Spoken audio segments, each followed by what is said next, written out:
Hey everybody, welcome back to the channel. I've been a little bit busy here taking cupboards off walls and taking a wall down and stuff like that. It was a lot more work than I originally thought it was going to be. Anyway, that's okay. I'm just taking a wee little break from pulling spikes and one thing another out of 2x4s and stuff. I just want to show you what I've been dealing with. These are some of the nails, the 4-inch galvanized spikes. As you can see, it's got quite a twist to it. And here's one that will really highlight the twist in it. And so this is what I've been dealing with, basically trying to get some of these screws and spikes out of the wood. Look at that screw. Isn't that something? Yeah, so anyway, the problem is, and I'll turn you around here in a second and show you, the problem was, I should say it's not a problem anymore because I dealt with it. When the cabinets were mounted onto that partial wall, I only had the partial wall basically affixed to this back wall behind me here, just with one 2x4 up there. And actually the 2x4, because of the weight of the cabinets, the 2x4 is actually a little bit twisted, so I need to see if it's an interior wall. And I don't think you guys can see it. Let me just lean you up. So this 2x4 right here going into the bathroom is that's where I had a piece of wood going across, and the weight of the cupboards, let me turn you back here, the weight of the cupboards, basically the top rail of the partial wall that was dividing the kitchen and the rest of the space here was twisted. And I'm not going to be able to show that to you right now, but it was twisting the actual wood. And as the wood was twisting, so was the spikes and so was the screws and things like that. So it was quite a challenge to get it apart. But anyway, let me just turn you around here and I'll show you what I've gotten done. Whoops. So here we go. This is I've got the wall down. The only thing I have left is what I'm working here on the floor.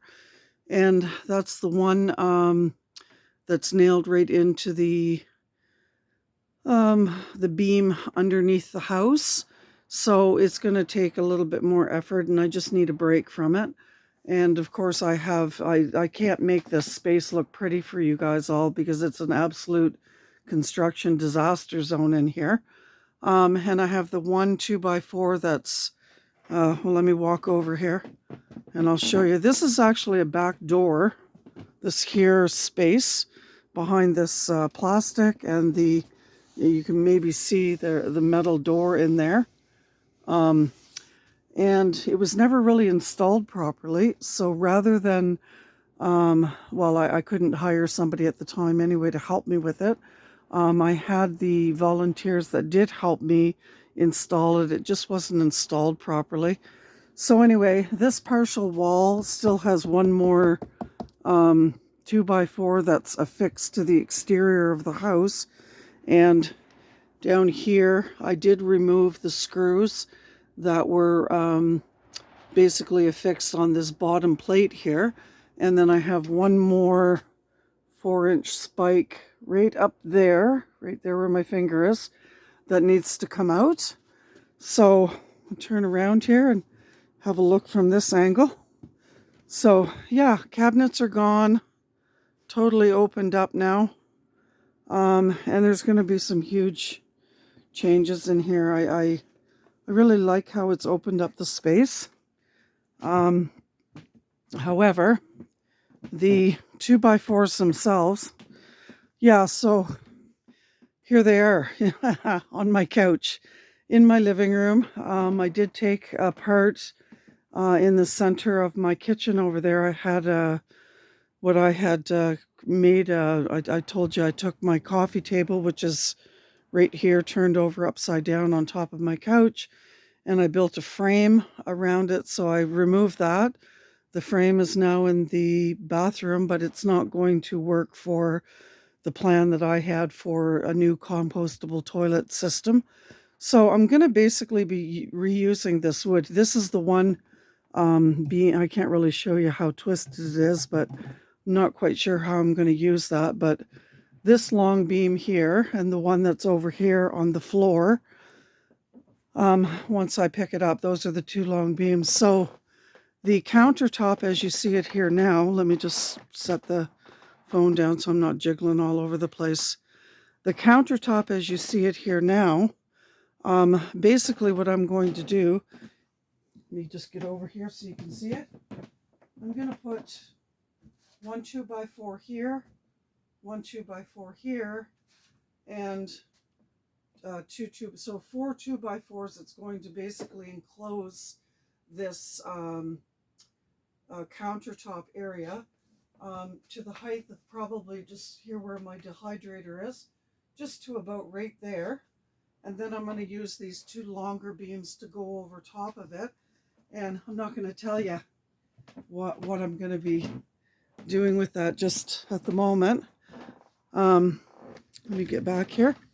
So yeah, that's going to be the next video or something like that. So basically, let me put my hat on here. What I want to do is give you an update to what's going on outside.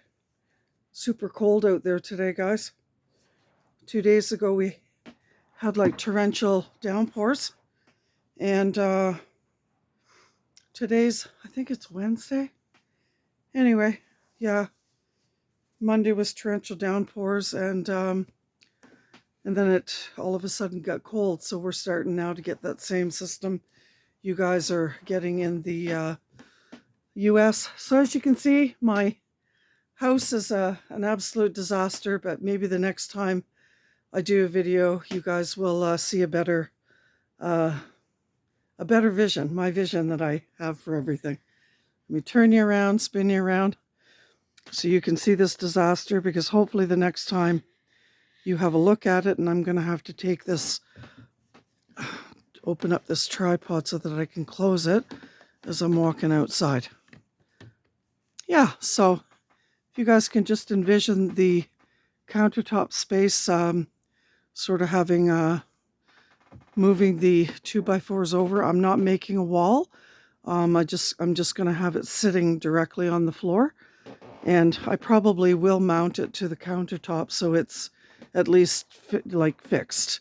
Here's the upper cupboards that have been removed. There's 2 of them there, and right now they're just sitting in my living room because I haven't had time to take them apart. And when I say take them apart, I'm not saving this stuff, but I will save the plywood between inside and the rest is just going to go out to the burn pile. So yeah, here's another look at just absolute construction disaster. Anyway, let's go outside. Beautiful day. Today it's windy, it's cold.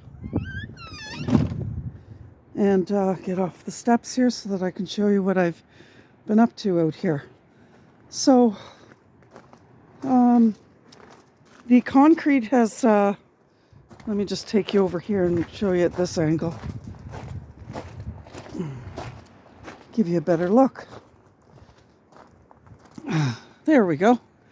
And then the sun's not in your face or in my face either. So the big, what do you call this, pallet that was there that had concrete on it has been removed, and that's all opened up now. The totes are now inside in the middle of the kitchen floor, which still actually have to, I swept them off, all the debris and stuff, but they still need to be washed with bleach and sanitized and stuff like that, because one of them I'm going to be using for snow water, I guess, for inside plants. So the front, I took the 2, because it was all pallets along here with the white Tyvek on it, and I ran out of Tyvek, and so what I ended up doing for underneath the door here is I just basically spliced a pallet in half, and I had some vapor barrier few scraps here and there, which I just stapled on, and it's doing an okay job. When Sheldon and Shelley were here visiting, I guess that was the last time we were outside. I did fill in this, or he did, with his tractor, fill in that 10-foot hole.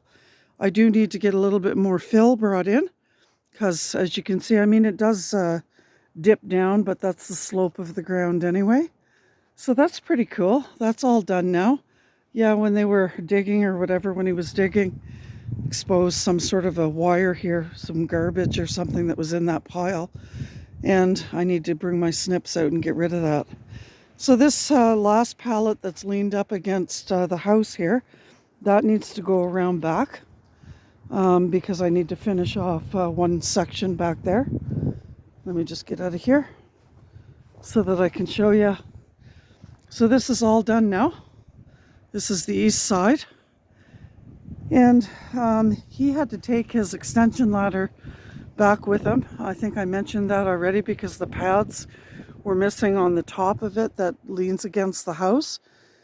And we ended up, we didn't end up having time for him to get up on the ladder. So basically the tuck tape that you see all around the windows here, aside from this here one little tiny section, about 6 inches, I wasn't able to quite reach it with the 6-foot ladder that I have. So I was able to get this done, and that was the worst part anyway, was right around the windows. So I don't know if I'm going to leave those pallets leaned up there or not. Probably not. Anyway, I got lots of scraps of wood back here that I can basically take and lean up against the pallet. So here's the one pallet that's completed back here. So that's going to go up against here. I do have this old door that the previous owners had left. So it's an insulated door. So that's, well, it's aside from the window, I suppose. So that's the that's going to go along here as well to keep the windbreak. So basically that one pallet that's out front will basically go here. And you see how cold it is out here. This scrap wood that I use for this and that and whatever. And yeah, that's about it. So let me just spin you back around here, guys, and say goodbye. So thanks so much for sharing a few minutes of your time with me. I appreciate that very much, and I hope that everybody's doing well and staying warm and staying safe. So thank you very much. I don't see where my little clicker went. I might have to, yeah, I must have left it inside, guys. So it's time for me to maybe grab a cup of coffee and just relax for a few minutes and then get back at pulling that 2x4 off the floor. So you guys have yourselves a wonderful week. Bye for now.